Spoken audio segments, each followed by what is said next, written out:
Hey guys, welcome back to Let's Play Metal Gear Rising: Revengeance. Of course, doing some more upgrading here.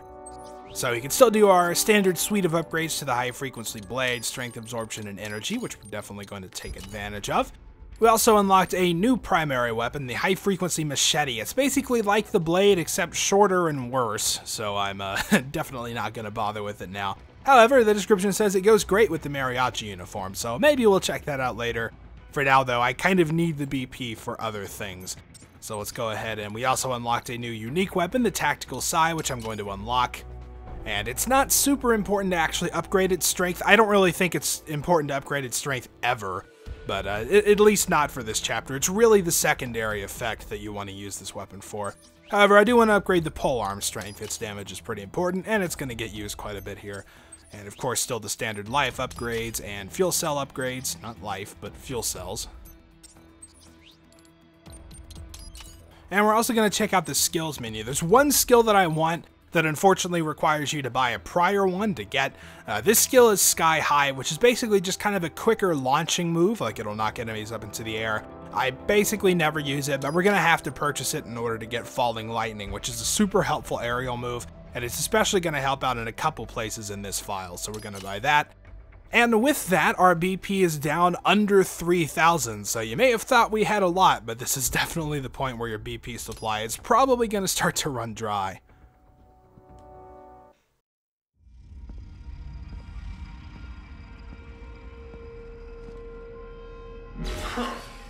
You killed Monsoon. I'm impressed. The brains are in the server room undergoing training. Knock yourself out. Go nuts. So no big scene or anything to start up file number 4. We just waltz into World Marshal HQ and get contacted by Sundanner. Kind of a come and get me sort of thing, you know, so we're definitely going to take him up on that. And of course, right outside there is just where we killed Monsoon, and this is a massive hallway. Like huge doors. I don't know why they need to be so big. I don't know, maybe it's like a status thing or something. Of course, the World Marshal emblem just plastered everywhere. I'm sorry, sir. Our business hours for the day have ended. We are looking forward to your next visit. Ah, so this lady doesn't want to seem to let me in. We can just jump the counter, though. She's actually a robot lady, as you might have been able to guess, so let's just slash. Well, now I feel kind of bad. However, doing that does summon some guards, and one of these guys actually has a left arm, so we can... yeah. See, these guys are a little bit trickier. These kind of start becoming the standard enemy because they've got, you know, a couple blades, and they're a little bit better trained. Oh, there's a rocket launcher guy I didn't even know. They're a little bit better trained. They do combos and stuff, so you know, we're gonna have a little bit tougher normal battles from here on out. Now, we've also actually unlocked a new power, which I don't want to show until I can get this guy's left arm. Okay, it's not that one. It's this guy over here. Alright, well, let's just try doing it with the sliding attack. Parrying can be a little bit tricky, because their attacks are a little bit quick. Alright, so we managed to grab that. Now we can show off our new power. We got Ripper mode from the last battle. As you can see, our fuel cells are kind of red and, you know, got a lot of lightning coming off them and stuff. If we click both the analog sticks together, we enter Ripper mode. And basically, the trick here is that you have cutting power with all of your attacks. So you can just walk up to dudes and slice them in half. The problem with this, of course, is that you give up a lot of your Zendatsus if you don't go into Blade mode and actually just do it manually, you know? So, Ripper mode, it's good if you're trying to go for, like, no damage. It's also useful in some situations. This guy will just not go down. It's also good in some situations where you're surrounded by, like, annoying enemies or larger enemies. So it can kind of take the pressure off of you in a bind if you really need it. I don't use it too often just for normal fights, though there are a couple circumstances where it's definitely useful. So we just gotta take out a couple of the Fenrir's here that spawned. We can go ahead and execute this one.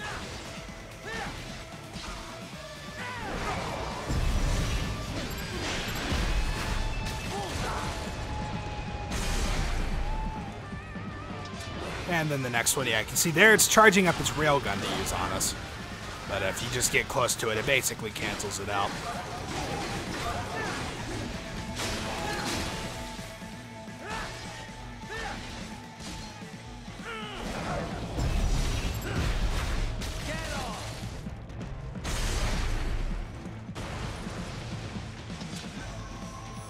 Alright, and that should clear everything out. Yes, it does. So I came away with a B. The combo, 26 is usually decent, but apparently it expects more. Sundowner contacted you from the top floor. Time to make your way up there. And of course, Sundowner's at the top. I mean, this is a giant skyscraper. Like, where else are they gonna put the big bad guy? You know, you're gonna have to fight on the roof. It's just gonna happen. Everybody knows. So we've also got a couple things in this room we want to check out before we head forward. We want to jump over onto this pillar and then jump onto the TVs over here. The pillar on the other side, and our next data storage is right there. Oh, it's pretty cleverly hidden, but you know, you'd probably think it's pretty obvious you can jump on that, so not too terribly hard to find. We've also got these glass cases up here, which I'm going to just slice and run away from so the glass disappears off screen pretty much. And you can see there's also a VR mission here in this last one.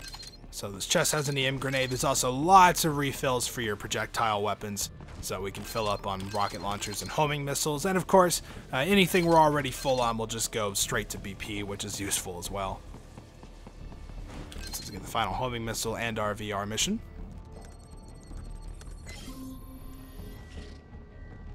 And we also have a couple turrets up here. Keep these in mind for just a second, of course. The elevators appear to be disabled, which we should have expected, I suppose. I will access the control unit. Perhaps you can hack an elevator and make it operational. Ooh, splendid idea. By all means, yes. It seems the guards are storming the building. Raiden, get back to the entrance. Buy me some time to get this elevator operational. You can control that UGT as well, yes? Give them hell. Alright, so of course they kind of took a hint from what I said in the last part, and the elevators are actually disabled this time. So we kind of have to hold out until Doc can get it open.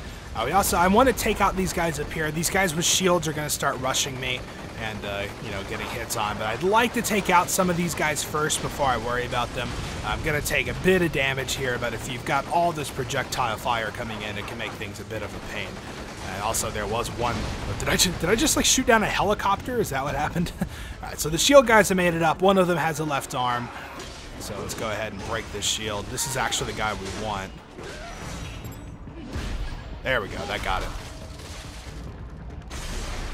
Now at this point we basically just need to take out the guys that are up here with us and hold out until they finish the process. Oh, yeah, he actually dodged. They're going to start doing that a lot more as well. His shield actually even completely blocks blade mode, which is interesting. Wunderbar! Sei Heck for the success. Board the elevator right. Alright, so now we just gotta board the elevator. We can basically just leave everyone else. It doesn't matter. I think guards just keep infinitely spawning anyway. Doc gets increasingly more impatient the more you stay there. For security purposes, the building is divided into upper and lower halves. The lower area consists of offices and meeting space for staff and visitors, while confidential military projects and technical research are restricted to the upper levels. So that's where the brains in the server room will be, up top. Indeed. But that elevator can only access the lower floors. You need to get to the 20th floor and pass the security gate there to reach the upper area. Let me guess. Time to find another left hand? Well, that is the problem. Security cyborgs would not have sufficient clearance.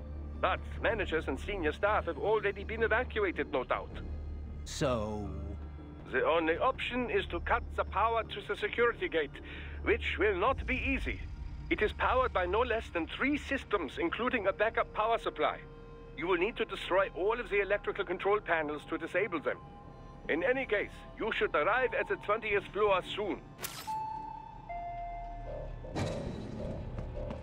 The electrical panels are most likely hidden in the walls.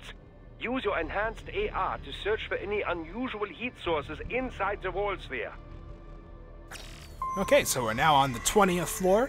We've got to disable a few electrical panels in order to get by a security gate, which is actually right up here. And I think Dr. will say something about it when we get close. Ah, the security gate. It is composed of steel alloy bonded by a high-frequency electrical current. It should unlock once the power has been cut. So, of course, since the rank-and-file cyborgs don't quite have access to this place, we're basically just going to have to take out the security itself. Things are a little bit frantic in the first room, but from here on we can be a little bit more tactical, which I kind of prefer. We've got a couple kind of ways to get through. You can see, if you look at the mini-map, you can kind of get the layout of the place. I'm going to take this first door here because there's a couple things in this room. First off, there's quite a few items kind of strewn about. And also get the grenade on the bookshelf. Oh, it's a phosphorus grenade. Didn't even notice. And there's also a VR mission in here, so we got to make sure to get that. And one more little thing to check out. Yep, we've got another poster. That's my boy. And Kevin still definitely approves. Okay, so from here I'm going to head back out and kind of take the further way. And you can see I picked up another 3D photo frame actually right here, which we are going to use here in this section. There's actually a couple places where it's kind of useful, so it's basically what I've been saving them for. Also got a couple rooms back here we can get yet another VR mission. Those two are pretty close together. And I don't think, yeah, there's a cardboard box in here if for whatever reason you need it. You can also come in here. There's a blade mode box, which contains a holo chip for us.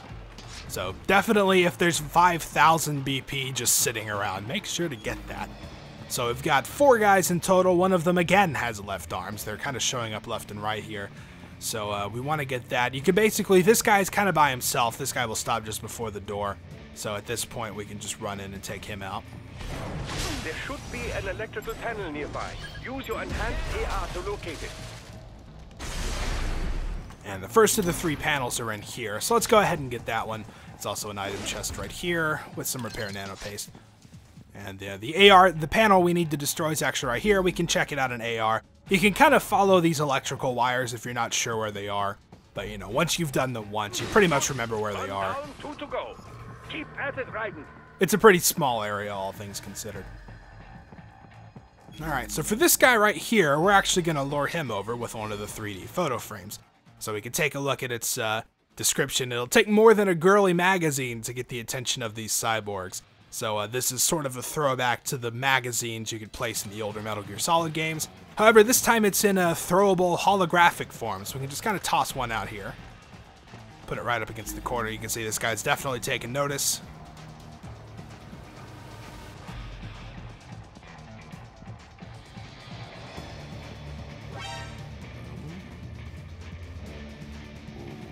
And does whatever that animation is. That's also kind of a throwback to the older games. They had an animation exactly like that, and it might have been Metal Gear Solid 2, I don't really remember, but, you know, it's kind of that shivering animation. Not sure what's going on. We can also take a look at the hologram there.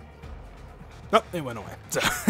So yeah, that's the 3D photo frame. It's definitely by far the best sub-weapon in the game, so and we still got another one that we're going to be using here in a little bit as well. Alright, so now I like to take out this guy. There's also another panel in here to destroy, but we're going to save it and basically do the last 2 kind of back to back. An electrical panel nearby. Use your enhanced AR to locate it. Alright, so once we take him out, there's only one more guy left. However, like I said, the panel is right here, but we're going to wait and actually take out the final guy first. And of course, he's all the way back here, so I'm going to have to wait for him to walk a bit. Alright, so we should be able to go for it now. There should be an electrical panel nearby.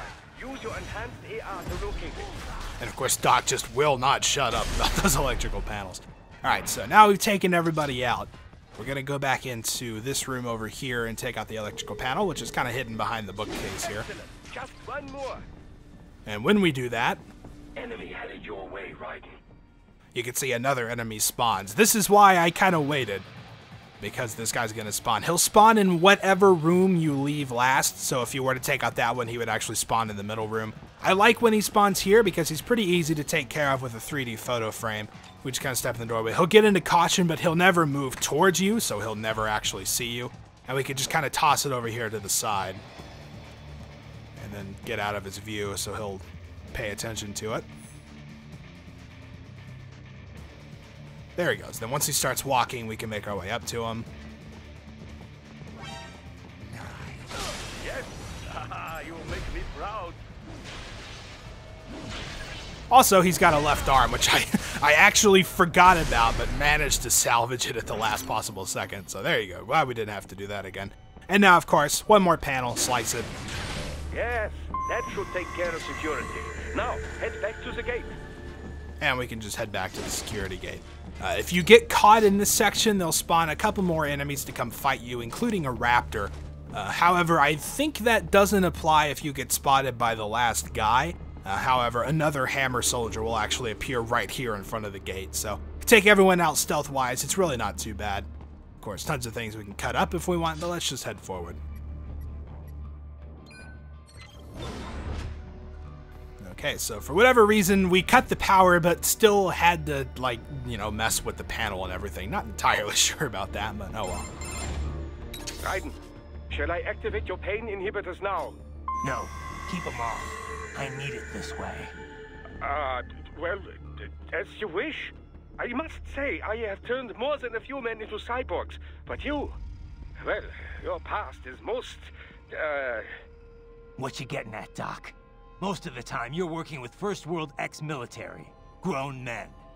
Compared to the average Third World child soldier, I can't really complain. Most of them, they're the sort of guerrillas your typical patient gets paid to slaughter. Perhaps, but, This shouldn't be news to you, Doc. yes, but, Look, just help me take care of those brains after I bring them back. I do my business, you do yours. Yes. And of course, since our, you know, confrontation with Monsoon, Raiden, you'll tend to notice, goes back and forth between his crazy Jack the Ripper voice and just his normal voice. This is especially noticeable in the codec calls, actually. It's kind of funny. You know, sometimes he'll sound really crazy, and then he'll just have a normal conversation.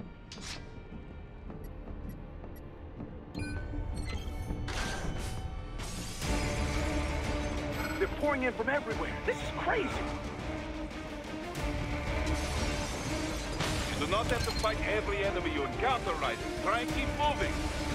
So as mentioned by Boris and the objective that popped up, this is basically not a place where you're supposed to stay and fight. We just need to run through while the entire building's collapsing around us. This section's pretty awesome. Nice of them to blow open the door for me, yeah? Idiots.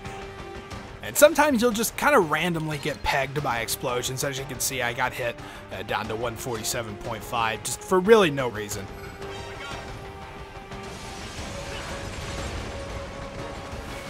Alright, then at this point we can just climb up behind the gecko. And I think we're getting fairly close to the end. We're just pretty, you know, super linear hallways. And you can kind of avoid the explosions sometimes if you just like run back and forth. It's kind of a crapshoot though. You know, like there, I just randomly got hit. I mean, there's really nothing I can do about it. I think, yeah, I got hit again actually, so who knows. Alright, so here at this point we've reached the end. And you can see there's a grot in the way. This is where we're finally going to demo the Psy. So let's go ahead and just kind of move him out of the way. In fact, let's go ahead and actually just get out of that hallway. So you can see the Psy is now kind of charged purple. It starts out blue. And if this guy would figure out how to get around the corner, this is actually kind of entertaining. Oh, there we go. He made it. All right. So when the Psy is charged purple like this, if you actually use it to attack an enemy, it'll stun them. And this is super useful, especially against Grods. Because see, now it's blue, so it's kind of charging up. Turns purple again. We can stun them again. And then just go right to town. It doesn't really integrate into combos like the polearm does. It does kind of have its own little two-hit thing. You can kind of like do a flip and kick them. But, you know, you can basically just keep using it like this and then take them down without any trouble. You don't even have to worry about attacks. So it's super useful on these bigger kind of enemies that, you know, get stunned for a while. And can keep them from attacking. It's also useful against enemies like Gecko and stuff. So you don't really have to worry about their attacks so much. All these sliders in the area. Perhaps they could be put to use. Okay, so now we get to use the sliders with, of course, Ninja Run.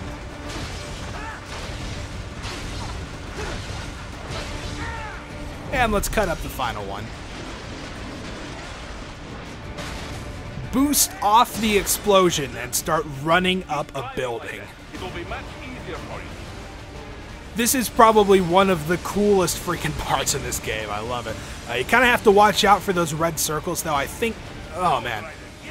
Yeah, you sometimes have to slow down and really try to avoid them.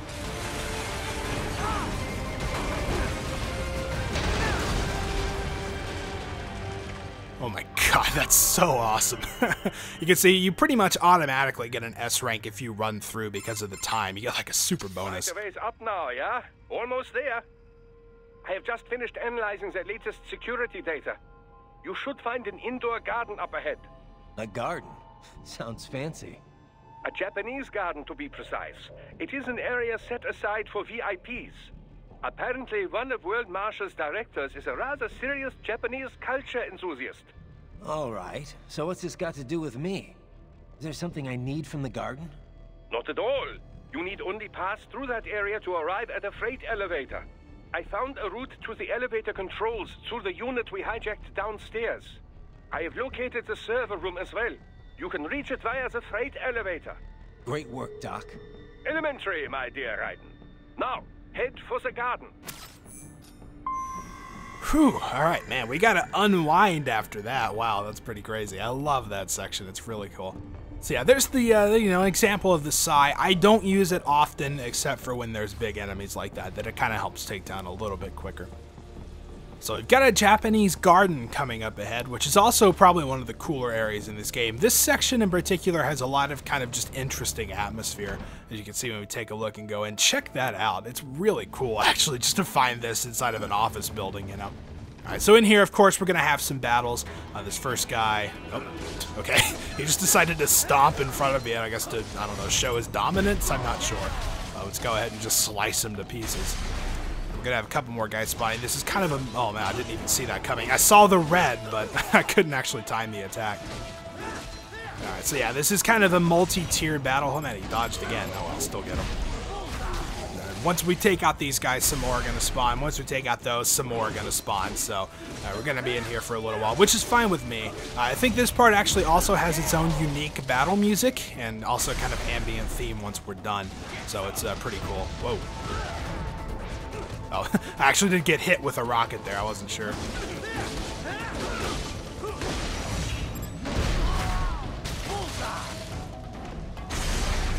So it's important to take out the rocket guy there. There's also going to be... Oh, wow, he's right there. I thought he would stay over in his corner. Guess he ran up because I kind of got behind the rocks there. All right, so once we take those two out, just a couple more guys with swords.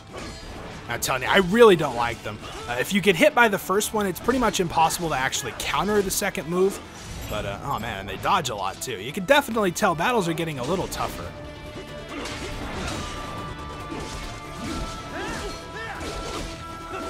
Oh man, stop dodging that, man.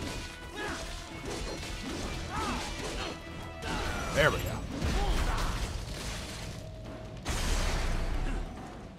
And the last guy. Which again, you can see they also have a 3-hit combo, so they can switch up their attacks quite a bit. And they're, see, whenever they counter you, they get 2 shots in, so it's definitely a bit tougher. There we go, that'll get them now. I usually don't have that much trouble with them. I think it's just a combination of trying to talk about them and fight them at the same time, you know. It can kind of mess you up a little bit. Also, now we have a heavy cyborg up on top of the stairs. This guy has a left arm. This one can be tricky because you can't actually cut it straight away, because you kind of have to damage them first before you can actually get access to cut their limbs off. So we're going to have to do a bit of damage to them first before we can actually do this, and I'm not really doing too well with the counter battles either.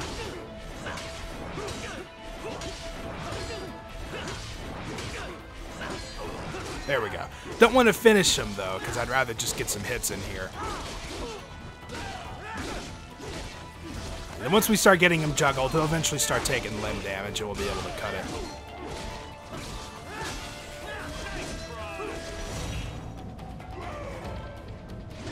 Okay, we managed to get that there. It was not the easiest way to get it. Yes. Oh, I had no idea they were so close to our perpetual energy source. Fascinating. And of course, let's go ahead and finish him off. Alright, got a good combo there though. 45, you know, I guess that works. Alright, so time was pretty bad. That's what, yeah, it took a little while, especially just kind of on that one, like, random dude. But now we get to proceed through the Japanese garden and actually see more of it. You can tell on the map there's a guy inside. He's actually trained like right on this and somehow managed to get into caution. That's what I've never actually seen that happen before, but he can't see you through the door, so there's no real need to worry. We can make our way around though and kind of up the side here and drop down on the other side. Turns out we're actually right behind him as well, so you can just like walk up to the door, go into blade mode, and get a Zandatsu through the door, which is pretty awesome. Good, Raiden, very good. And Boris is definitely pleased by that as well. There's also kind of another little thing you can do that doesn't really get you much except for an achievement or a trophy. We can kind of make our way up here. You can see there are these... The exit is sealed. I very much doubt you can get through there. The catwalk above you was connected to a corridor meant for transporting materials. You can take that to the elevator. Okay, now, Doctor, if you would let me speak. You can see there's kind of these, like, lanterns hanging. We can jump on these if we're good enough. It can be a little bit tricky. I'd recommend not doing Ninja Run, just doing, a flat-out jump with only X. And we can keep making our way up onto these various tiers of the roof.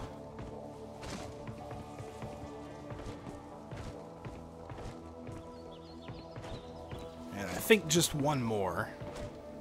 Yes, we're going up quite... Oh, no! Oh, that sucks.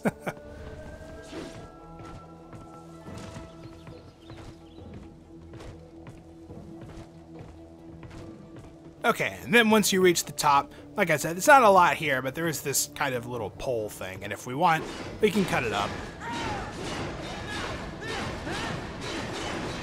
Until eventually it falls over. There's no real benefit to this, but this is actually a trophy, like I said before. You're not seeing it pop up because I've already done it.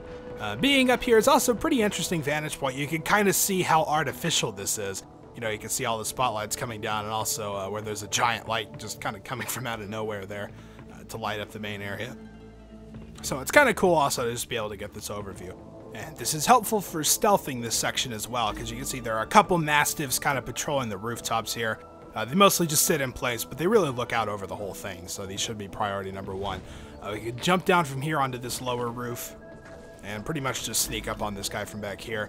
The incline makes this a little bit weird. So you gotta make sure, number one, not to walk into him.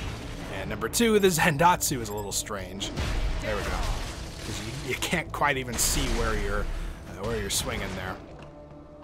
Okay, so we want to take out the other one that's across the way. I kind of want to wait for this soldier to get out of the way, though. Okay, so now that he's turned around, we should be safe to go. And you want to come up onto this little side platform anyway, because there's a blade mode chest here that actually has a large hollow chip. So, again, if there's 5,000 BP just sitting around, make sure to get it. Okay, so now I want to make kind of a tricky jump up to that roof, but I want to make sure that these guys are out of the way. This one here at the bottom is going to turn around, so, you know, definitely don't want him to see me trying to make the crossing. Okay, so now that he's looking away, I should be good to go. Just wait for that Mastiff to not be looking my way, and up here we are. So at this point, we can do just a quick little ninja flip to get up here, take him down. And a much easier Zendatsu there. Now at this point, it's basically just down to the three guys on the ground. This is a pretty easy stealth section to do. In fact, we can go ahead and just take this guy out. And now it's just these other two. They walk away from each other a lot. This guy also has a left arm, as you might have seen, so make sure to get it. Alright, so that clears out the area. Yes, Tovarich. This one's also pretty ripe for exploration. There's quite a lot of these little back alleys and such that have item chests in them. There's also actually a data storage we're going to want to pick up here. But, you know, you can go around all over the place. You can get on rooftops. So there's quite a lot of stuff just in this small little area. You know, items down here as well. Got some grenades. And there's a couple ways you can get to the exit. And there's also a grenade up here. So I might as well get the 100 BP, you know. And item chest over here. Our data storage chip is nearby. We just need to climb up these boxes. Get up here. Here's blade mode chest. There it is. So in order to get to the exit, you can do it kind of one of two ways. One, you can jump on these lanterns if you want to be kind of cool about it. Make your way up here. You can also just, you know, run on the rooftops and get to this catwalk. Follow the catwalk straight ahead to reach the elevator. So pretty easy to reach. My apologies, Raiden. I seem to have fallen behind. No worries. Actually, I should thank you. What are you talking about? If it wasn't for you, I wouldn't have gotten Jack back. Then, that is your true nature. More or less. Still interested? I find no reason to alter my objectives. From the moment we met, you have acted on emotional urges. You speak of protecting those weaker than you. Such people number in the billions. It is impossible. You cannot save every human being in the world. You cannot save every street child. After extended observation, I have come to a conclusion. Your actions are rooted in affinity for those from similar circumstances as yours. Huh. Guess so. Not much of a superhero after all, huh? However, your emotional status is understandable. Perhaps I share this same affinity. Well, if that's what you feel, then glad to have you along. Roger. So yeah, Blade Wolf is kind of a cool character. He definitely didn't grow up, so to speak, in really the best circumstances either, so... You know, I guess he does kind of have a personal stake in it as well. Something you don't think about too often, but... You can reach the server room via the freight elevator just ahead. So this is one of the sections I remember most from this game, mostly because there's some pretty tricky fights coming up. First off here, though, we can see there's a freight elevator going up. We want to wait here because there's a hammer cyborg kind of walking around. He's going to stop just before these boxes, so don't really need to worry that he's coming. There's also a guy with a left arm in there. And it's not often you get to take these guys out with stealth. Alright, so down he goes. We can round the corner, hide behind these boxes because there's another dude here. Go ahead and get him. Now, before we head into the section with the freight elevator, we want to make our way over here and actually cut up this little vent area. Enough so we can get through. There we go. It's a little bit wonky sometimes. It's kind of strange. Got a blade mode box here. We open it up, and of course, our next Endurance Plus is inside. So there's our next health upgrade. And here's the guy with the left arm. So let's grab that.